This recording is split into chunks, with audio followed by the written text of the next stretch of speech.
Hi guys, Puddin here with the game for you, my Tier 10 American battleship, the Mighty Montana. Now, my captain skills are priority target, jack of all trades, adrenaline rush, basics of survivability, basic fire training, advanced fire training, and of course, concealment. My modules are protect my main batteries, longer shooting AA, American dispersion, Damcom 1, Damcom 2, and of course, more concealment. Just so you guys know, I am a little sick, so if my voice sounds off, I apologize for that. Now, as you can see, we are playing Standard Battle. Now, Standard Battle, there is no big rush to go attack the enemy. The best thing to do is see what they are doing, and then, obviously plan accordingly.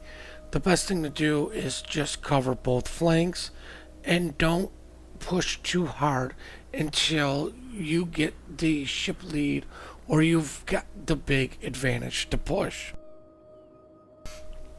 The other thing you can see here is this is a DD heavy game, and that both teams have 5 destroyers, as the Yamato and myself collide.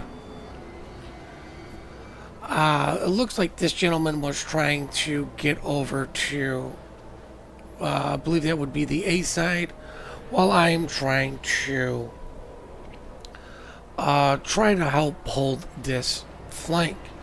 Now, for Standard Battle, it's not, at least I believe it's not advisable for everybody to go lemming to one side, as you guys have to listen to the poor sounds of both of us colliding.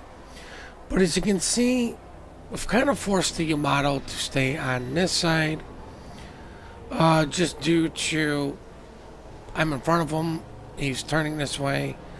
I don't understand why this guy's turning his guns like this, just turn his ship.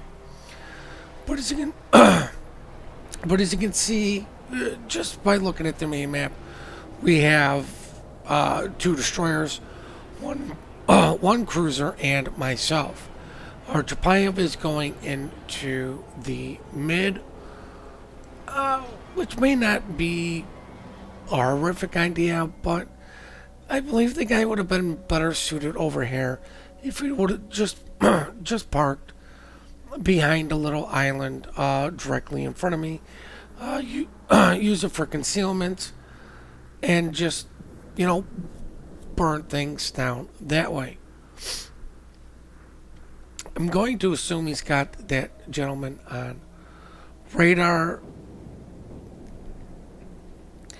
Now, with really nothing else to shoot at, might as well shoot at the Fletcher here, because at the time there were really no other targets, as all my shells come in and do a whopping 5,000 damage.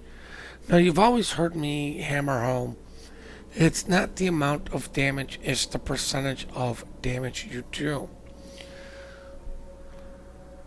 Now, I do believe this Yamato behind me just disconnected, which really means it's myself, these 2 destroyers, and I believe our cruiser, which I can't remember what cruiser it is off the top of my head, but there's just 4 of us over here. From the looks of it, it's 2 destroyers on the side. So the enemy are either going very heavy to the other side, which is A side, and kind of stacking up in the middle a little bit. As you can see, there are definitely 2 destroyers in the middle. All we have over here confirmed right now is the Fletcher and I believe a Shimakaze did get spotted, as those shells did miss.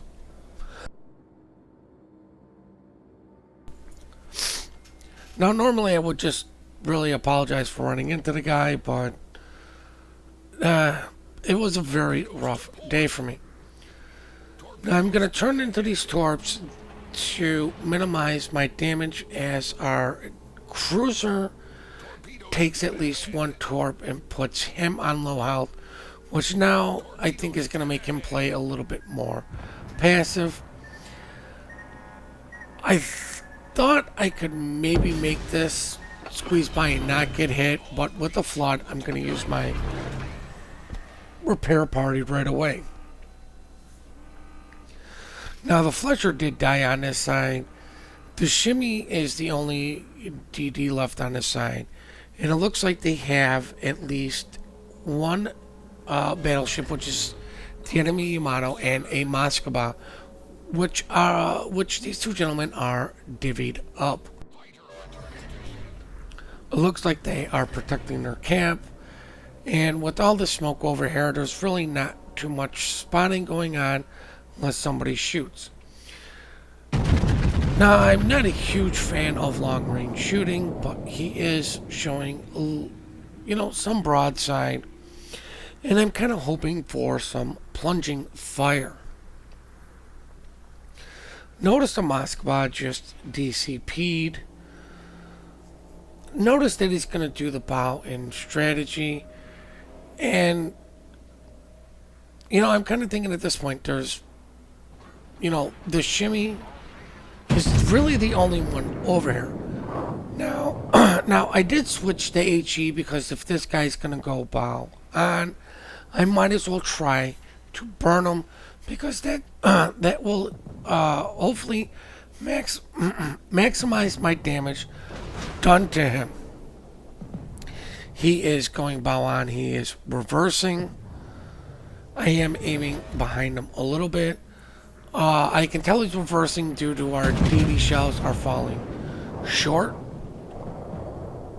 And from my initial set that I did fire at him, as I do a nice, about 11,000 damage with my HE. I'm trying to use this island in front of me to potentially shield me from shimmy torps, and I'm trying to angle the best I can from this Moskva. Sorry about my voice crackling. I'm also trying to stay fairly well angled against this guy because he is using AP, trying to mess with my speed. But as you can see, this guy is getting a lot of nice AP damage. Unfortunately for me, the Shimmy does manage to get a set of torps off at me. I decide to kick it back into moving forward, and at this point I become a little indecisive on who to shoot. I do not know why this gearing really opened up on the Shimmy instead of just trying to get undetected as I get a fire on the Moskva. That's what I was trying to do, was just get this guy to use his DCP and potentially burn him down. Now, I know I could be doing significant damage with AP if the RNG gods shine upon me.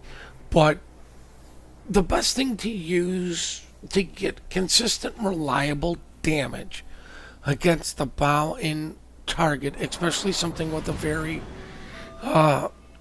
tough bow, is HE.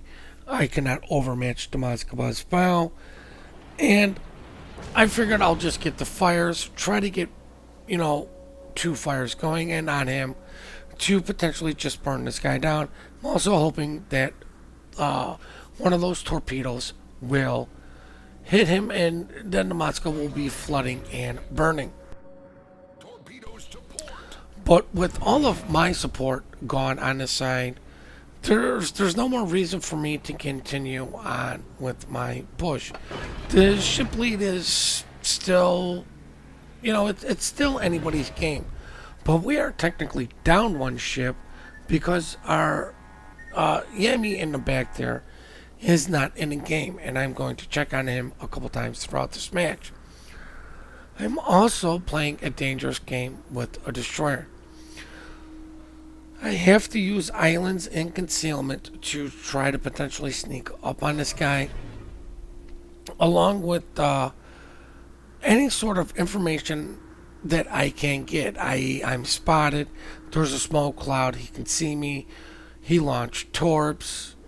And you can tell which way the destroyer was going, at least when he launched his torps, by just looking at the torp spread. Obviously, the closest torp to you would, of course, be the first torpedo he launched. So, knowing this information, you can figure out which direction the gentleman is going in. I noticed the Moskva is not burning anymore, and he's still reversing. It looks like he did run aground, but I'm not 100% sure. Unfortunately, he was just out of range for me to actually shoot at him while he ran aground. At this point, I wish I had AP loaded, but I'm going to fire what I have and just load the AP next.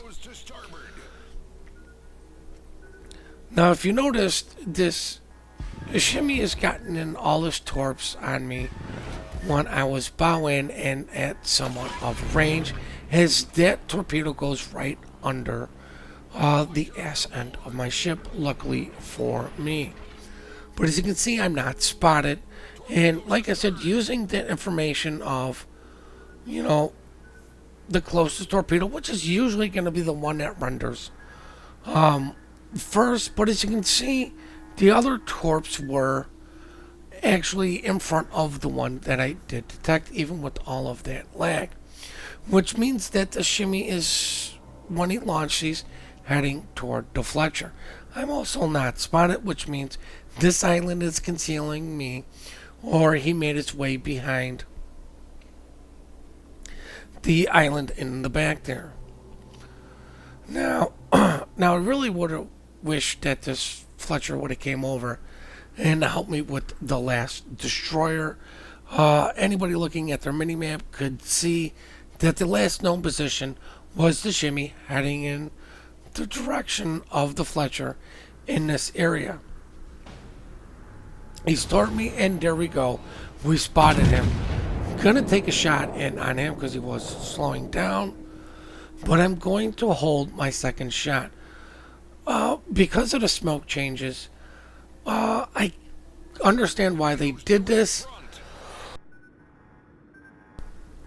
but he could see me because I did shoot, and I kind of don't like it, but I understand why they did it. But I'm going bow in because, of course, it's a destroyer, and I'm not sure if this guy's running the F3s or the 12-kilometer torps, but smoke cloud, go bow in. It's your safest bet to minimize any sort of damage.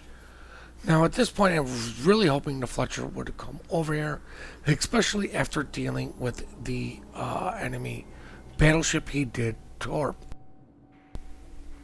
Now, I'm thinking this guy skedaddled out through his smoke and is going around the island, which is why I'm positioning myself this way.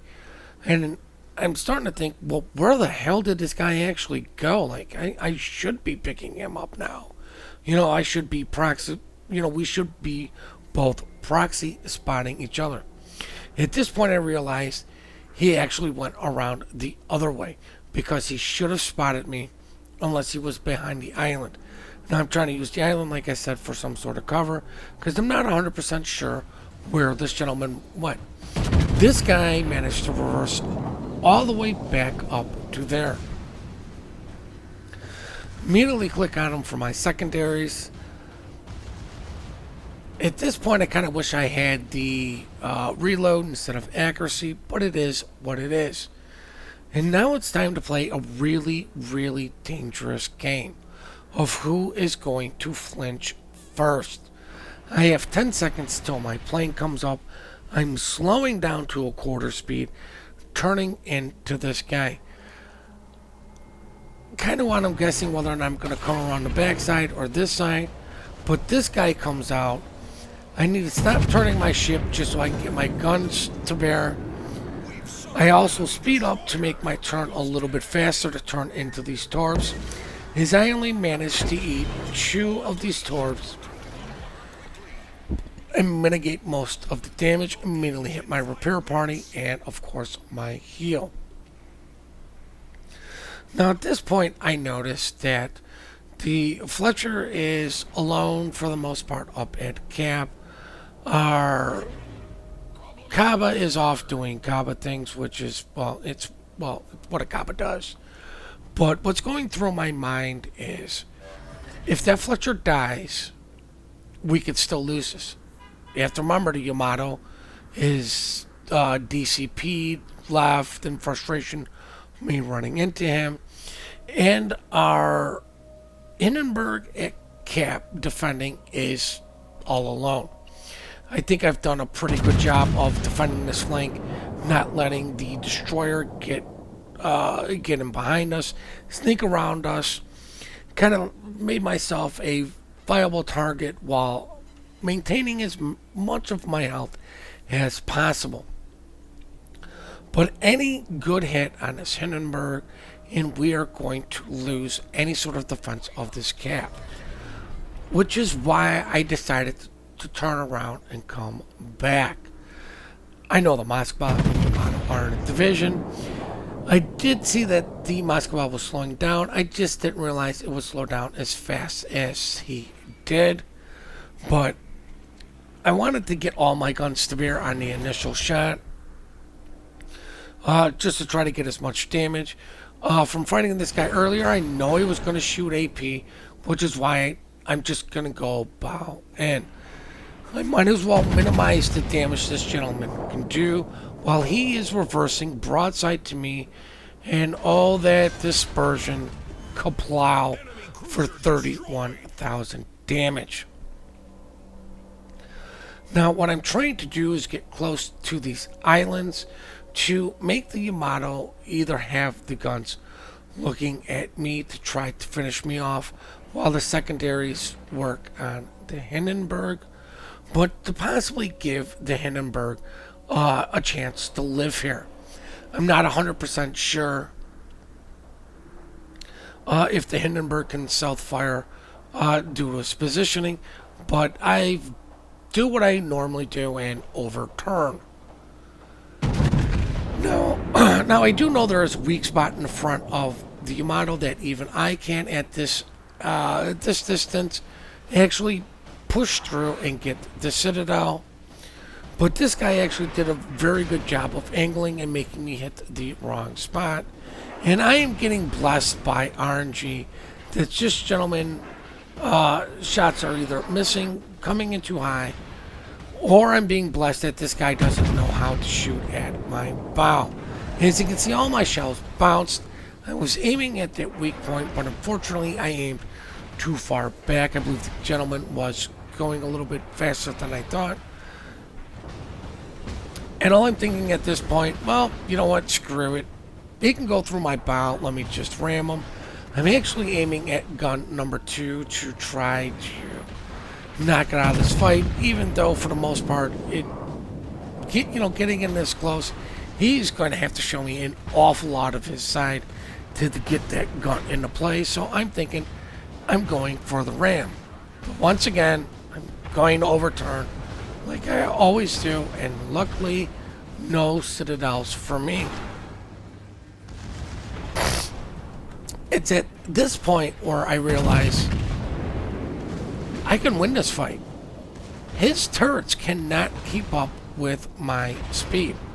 Of course, I don't have expert marksman, which means my turrets are going to have a little difficulty too, but mine will turn faster than his. I am now full broadside to him. He's full broadside to me. There's no point to zoom in to get these shots off. I'm too close. He's too close. As you can see, I zoom in there. And this is when I realize I'm making a mistake. I'm trying to maintain my turn. I just need to straighten out while this guy continues to get his turn. And what I'm doing by scoping all the way in is making sure that I'm going to hit this gentleman's citadel. also trying to stop my turn. As you can see, I get 3 citadels. I'm going to turn my ship, get the front guns in, finish this guy off, and that will be game. And now we're going to check out the post-battle results. 204,000 damage, high caliber, 3 ships sank, and of course I will be number 1 on the team with base experience of 2,300. Luckily for me, the Hindenburg was there to back me up in case I screwed up. It's money for the guys that enjoyed that screen. 168,000 damage coming from main batteries, 23,000 from high explosives, 144 from armor piercing, 3,500 from secondaries, and 33,000 from the fires I did cause. Now, I believe I did an exceptionally great job with my potential damage, it being at 3.1 million. I really am glad to see that number up there. But as you can see, most of my damage came from, 2 ships, really, the Yamato, Moskva. But percentage-wise, it came from all 4. The Shimmy, the Fletcher, the Moskva, and obviously the Yamato. And that's why I've always tried to hammer home. It's not the big high damage, it's the percentage of damage you do to ships is what your experience and credits is based upon. Really did hope you guys enjoyed this video. Really hope you did learn something. If you see any mistakes that I did make, please feel free to point them out in the comments, because this is a learning experience for everyone. We do appreciate all the support you guys do give us. We do love the replays you guys send in. The email for that is in the description down below. Please remember to compliment good teamwork, good team play. We are quick to report, slow to compliment. Please hit the like and subscribe button, and have yourselves one heck of a great day.